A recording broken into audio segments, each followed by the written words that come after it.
And let's hear now from the singing diplomat, otherwise known as Fred Smith. Fred, welcome to breakfast. Thank you, Fran. Good to see you again. And that's exactly what you've just done, come home from Afghanistan. Yesterday morning, Kingsford Smith. I'm a little jet lagged. That's okay.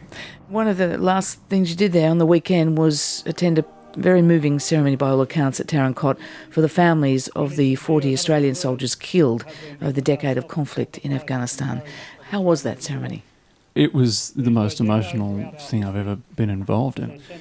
As you mentioned, 57 family members of some of the soldiers who have been killed in Afghanistan came to Tarancot for the day.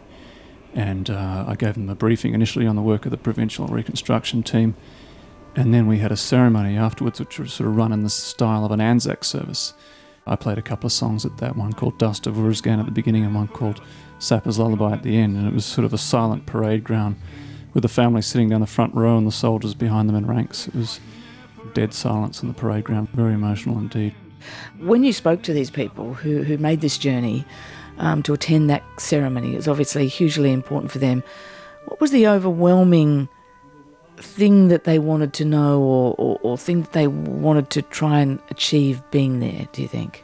I think firstly they just wanted to experience the place, just to feel the dust and look at the valleys where their sons worked, and I think that made a difference.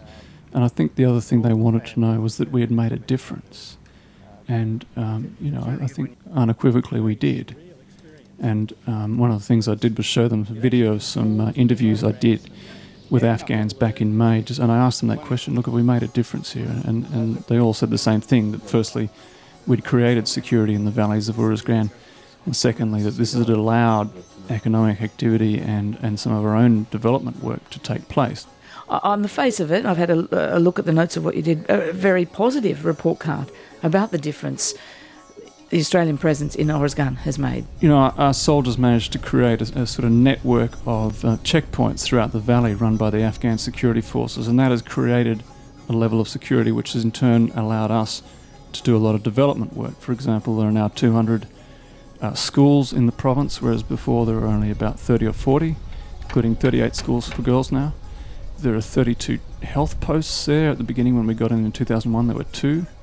And there's a sort of network of roads that people can travel on now, which is far better than what they had before. And all these sort of things join the province up and are basic things that people want. I mean, we didn't turn the place into Switzerland, we didn't introduce the NBN, but that's not what they expect. No, but all Australians who've looked on as we've had this deployment, which has had heavy cost on a lot of levels, want to know, will it last? And you also said in your speech, we've been trying to help a peaceful majority protect themselves from a violent minority.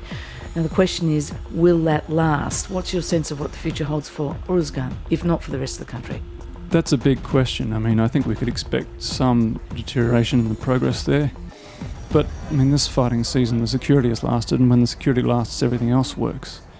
I mean, there's a lot of vulnerabilities. One will be the election coming up. It'll take some time to resolve, I think, and with that political uncertainty could come some turmoil.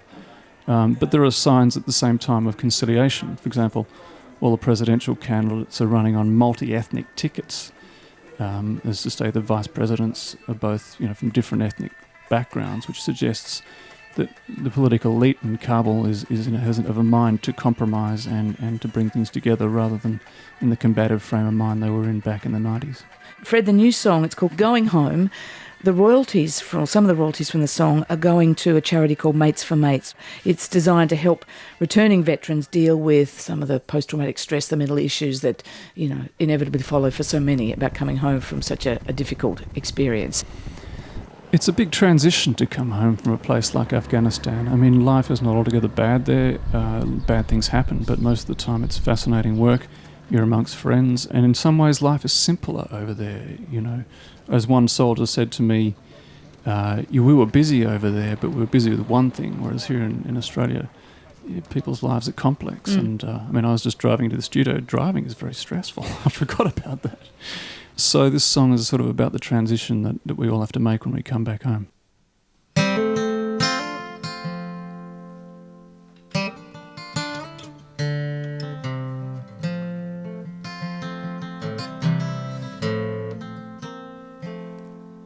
Underneath these northern stars, picking on a mate's guitar,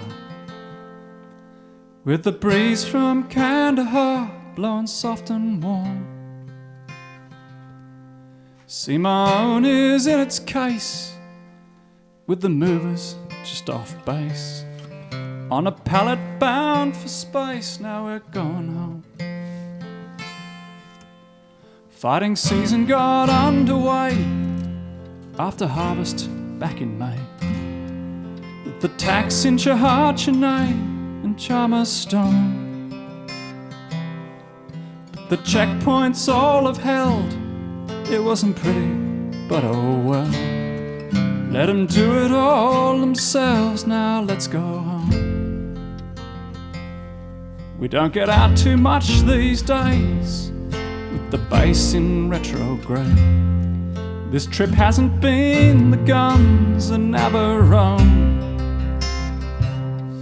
Nothing like my first go-round out in the valleys round for round. 40 good men in the ground, now we're going home. And up on Kabul streets I hear they got billboards everywhere of the Lion of Panjshir or a 3G phone. Meanwhile down here in TK, they're banking on MK and the fighting 4th Brigade, 'cause we're going home. I don't know how I'm gonna fit back home.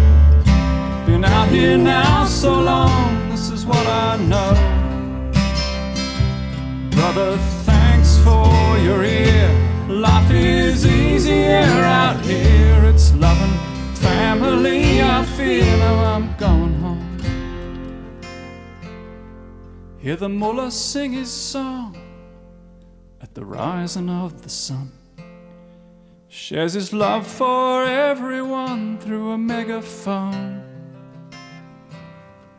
By the time he sings again, I'll be on that bird, my friend. This war is at an end, now I'm going home.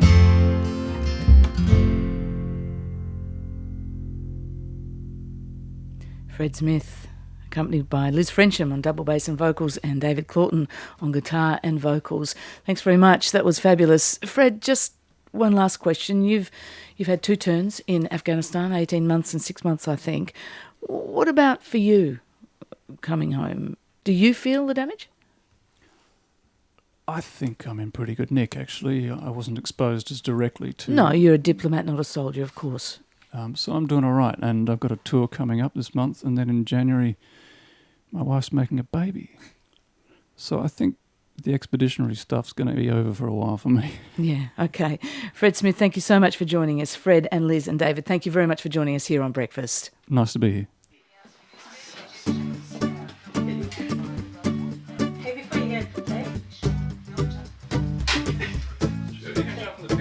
Yeah, but I'll get one of the 2 of you guys and then RN, your world unfolding.